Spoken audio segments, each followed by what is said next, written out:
Perkenalkan, nama saya Kevin William, kelas 12 IPS 2. Kali ini saya akan melaksanakan tugas menghafal sejarah peminatan.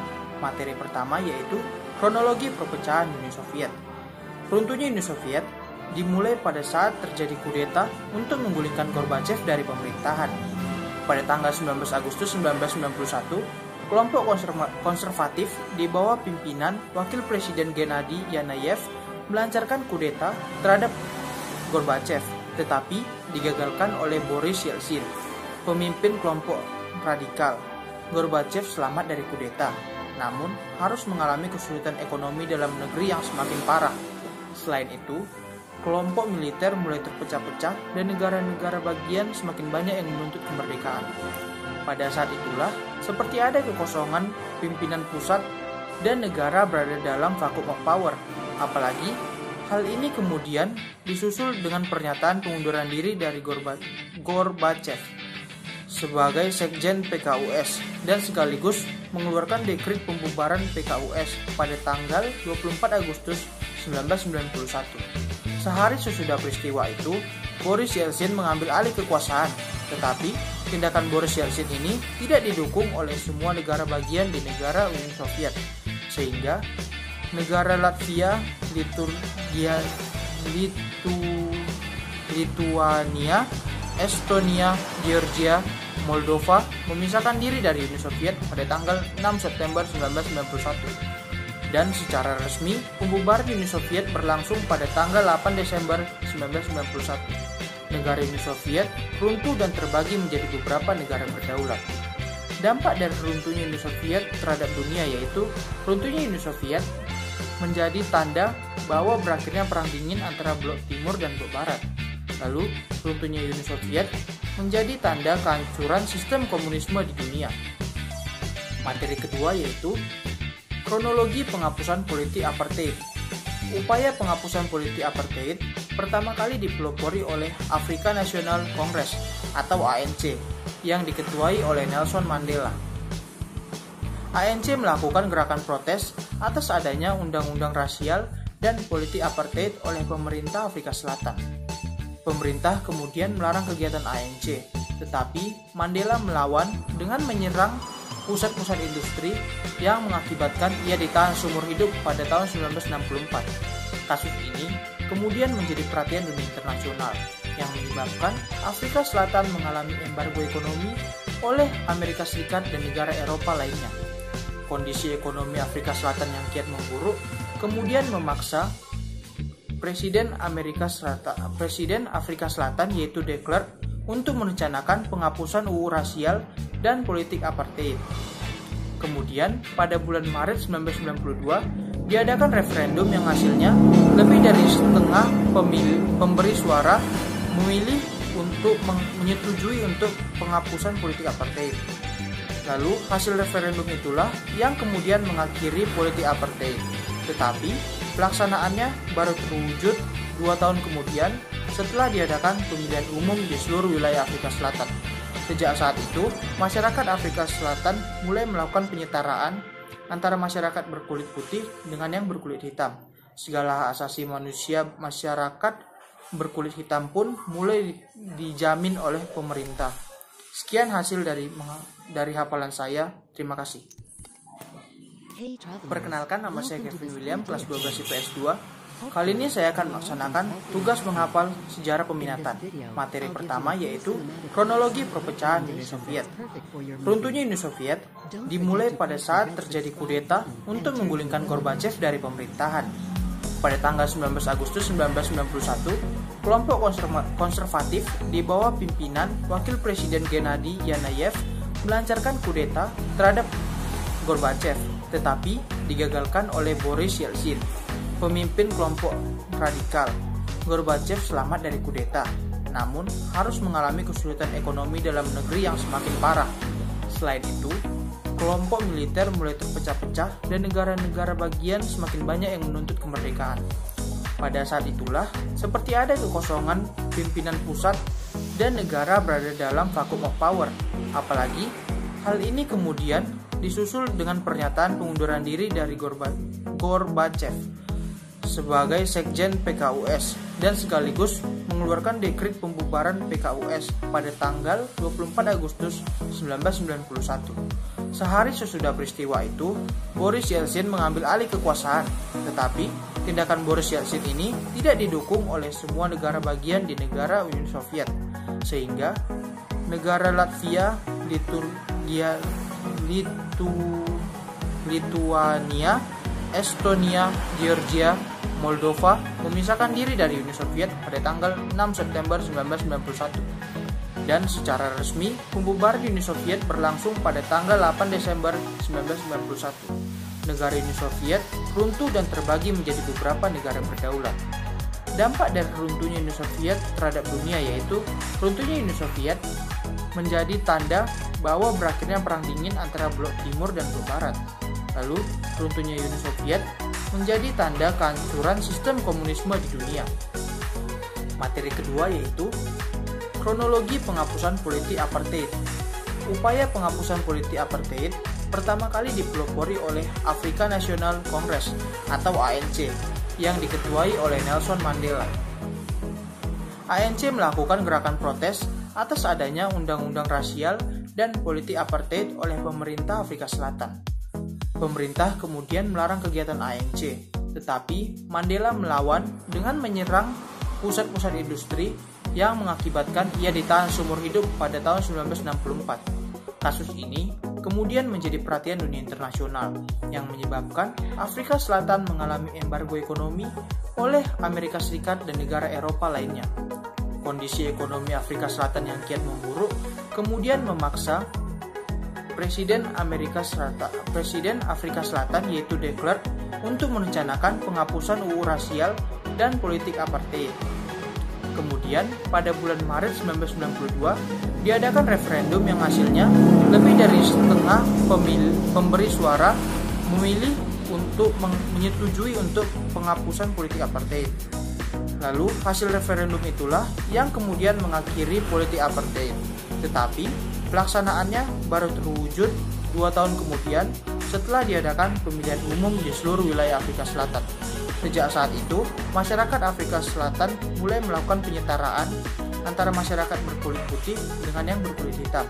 Segala hak asasi manusia masyarakat berkulit hitam pun mulai dijamin oleh pemerintah. Sekian hasil dari hafalan saya. Terima kasih. Nama saya Versi Claudia Uraian pecahnya Uni Soviet dan dampaknya terhadap situasi dunia. Pada tahun 1990, kekuasaan komunis mulai runtuh di negara-negara bagian Uni Soviet. Mereka menganggap bahwa sistem komunisme telah hancur dikarenakan tidak mampu beradaptasi dengan perkembangan zaman. Akhirnya, negara-negara tersebut melepaskan diri pada pertengahan 1991. Dampaknya terhadap situasi dunia. Yang pertama, adalah perang dingin antara blok barat dan blok timur.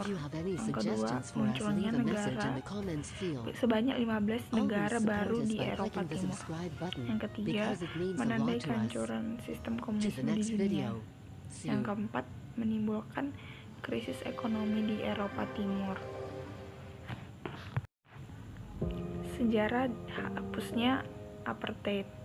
Tuntutan penghapusan apartheid di Afrika Selatan muncul dari dalam negeri maupun dari internasional. Gerakan penghapusan apartheid ini digaungkan oleh tokoh-tokoh nasional Afrika Selatan pada tahun 1960-an.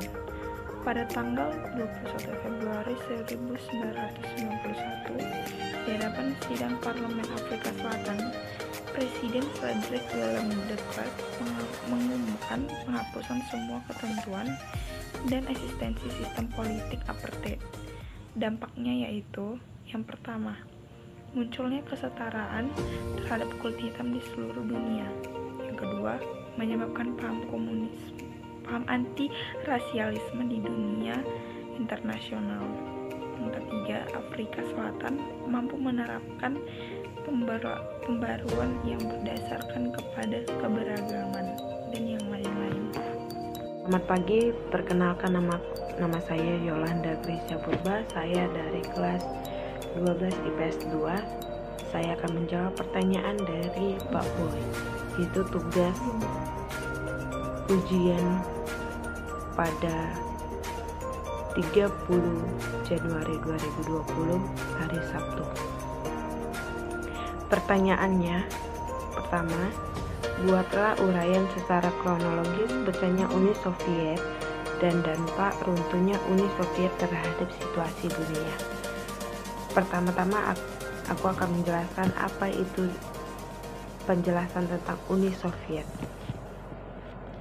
Uni Soviet merupakan salah satu atau mantan negara adidaya dunia yang sekaligus menjadi rival abadi Amerika Serikat. Negara ini merupakan negara komunis teragung sejagat raya pada masanya, sehingga kekuatan politiknya tidak dapat diremehkan sejak ia berdiri tanggal 25 Oktober 1917. Bahkan 3 tahun setelah itu, tepatnya di tahun 1920, Vladimir Lenin terus berusaha melebarkan sayap komunisme ke luar Eropa Timur. Usahanya dikenal dengan Komintern atau Komunis Internasional. Penyebab keruntuhannya, ada banyak faktor yang melatar belakangi keruntuhan negara sebesar Uni Soviet. Tentunya, faktor-faktor tersebut lebih banyak berasal dari internal negara. Berikut adalah penyebab keruntuhan Uni Soviet. Yang pertama, keragaman budaya. Keragaman budaya ternyata menjadi sumber permasalahan yang sangat membahayakan kedaulatan negara. Yang kedua, totaliter. Ini bukan sejarah Nazi, namun pemerintahan di Uni Soviet masa Lenin dan akan seterusnya memakai sifat totaliter. Sebenarnya tujuan dari penerapan sifat ini dapat kepemimpinan di diktator tidak sepenuhnya jelas. Yang ketiga, miskin. Tidak ada negara maju yang kondisi ekonomi negaranya memburuk dari hari ke hari. Kondisi miskin dinilai dari standar kesejahteraan atau taraf kehidupan masyarakat dan beberapa indikator kemajuan ekonomi. Keempat, kemajuan zaman. Kemajuan zaman selalu diidentik dengan globalisasi. Dan globalisasi ini selalu berkembang bersama kecanggihan teknologi. Maklum, sebagai sebuah negara memiliki 2 generasi baru dan lama-kelamaan akan mengalami perbedaan pendapat. Namun perbedaan ini tidak seperti biasanya, seperti perbedaan antara generasi pada sejarah Rengas Dengklok di Indonesia. Yang kelima, generasi baru. Generasi baru di Uni Soviet lahir sebagai efek dari kemajuan zaman. Generasi ini berhasil memegang kendali pemerintahan. Adanya Mikhail Gorbachev yang berhasil menduduki kursi PKUS. Proses runtuhnya Uni Soviet. Setelah memahami mengapa negara sebesar Uni Soviet yang lahir dari revolusi Bolshevik tahun 1917 bisa runtuh, kita harus memahami proses dari keruntuhannya. Keruntuhan ideologi komunis dianggap jatuh bersama keruntuhan Uni Soviet sebagai negara komunis terbesar dan pertama di dunia. Bahkan tanda-tanda keruntuhannya telah tampak semenjak pemerintahan masih dipegang oleh Nikita Khrushchev. Beliau Presiden Uni Soviet yang menjadi salah satu dari 3K yang paling berpengaruh di dunia. Khrushchev atau Karno atau Sukarno dan Kennedy. 1. Beban masalah dalam negeri yang sangat berat merupakan masalah ekonomi yang terus memburuk. Yang kedua, perestroika. Perestroika merupakan upaya Gorbachev menyelesaikan masalah kompleks yang dihadapi Uni Soviet. Yang ketiga, keterbukaan. Sudah lama rakyat memimpikan sebuah negara yang terbuka. Gorbachev adalah seorang pemimpin yang memahami keinginan rakyatnya. Ia pun memasukkan unsur keterbukaan atau glasnost pada konsep yang dijalankannya. Dan yang keempat, demokrasi. Unsur demokrasi ini diterapkan pada bidang politik. Setiap monopoli kursi politik yang diterapkan sejak kabinetnya Lenin berubah menjadi demokratis. Yang kelima, hukum keteraturan. Hukum benar ditegakkan di masa Gorbachev, terutama dimulainya penegakan hukum hak asasi manusia atau HAM yang dulunya kurang dihargai. Akibat dan dampak keruntuhannya, dengan keruntuhan Uni Soviet sebagai negara komunis adidaya dunia, maka runtuh pula kekuasaan komunis internasional. Berarti hak tersebut membuat Amerika Serikat memenangkan Perang Dingin yang sudah berakhir. Banyaknya negara yang ada di bawah Uni Soviet pada akhirnya mendapatkan jati diri dan kebebasannya sendiri dalam menyelenggarakan pemerintahan, kedaulatan sesuai kepribadian warganya sendiri. Mereka mendirikan negara baru yang sudah tidak lagi terikat dengan sosialis komunis. Bahkan, hampir semua mantan negara bagian Uni Soviet telah menyukai demokrasi dibandingkan meneruskan sistem warisan Uni Soviet. Hak asasi manusia di seluruh negara bagian Uni Soviet yang dulu dikekang oleh pemerintah pun sudah dihargai sepenuhnya. Bahkan ada banyak kreativitas dan prestasi individu yang terus bermunculan seiring keruntuhan Uni Soviet. Dan kebebasan mantan negara bagian mengapresiasikan adat istiadat dan budayanya sendiri. Keruntuhan Uni Soviet yang sangat dramatis membuat beberapa negara komunis lain perlahan melemah. Tidak ada lagi negara besar yang menjadi penyokong mereka menumbuhkan paham komunis di negaranya. Lambat laun, pengaruh komunis sama sekali hilang dari muka bumi dan mulai menjadi musuh bagi negara di dunia. Itulah jawaban nomor 1 yang bisa saya